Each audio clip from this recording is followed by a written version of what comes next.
Hey guys, and welcome back to How Logical.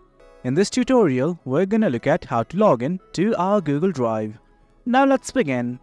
On any browser of your choice, simply type www.google.com/drive and hit on enter right now. Once you're in this page, well, initially what you guys have to do is simply sign in. At the nav bar right next to Go to Drive, hit on the sign in button right now. In case you don't have an account, you can sign up as well.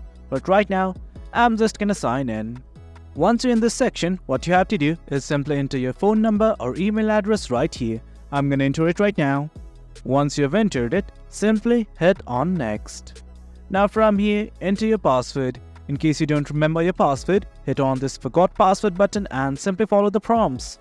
That way, you can regain access to your account. I'm gonna enter my password right now. Once you've entered it, simply hit on next. And guys, this is it. As you can see, we have successfully logged in to our Google account and have been redirected to the Google Drive. It is quite easy.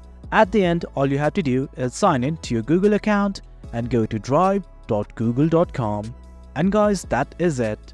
Hope you guys found this video informative, and for more content like this, do remember to hit like, share and subscribe. Your support fuels us. Until next time, thank you.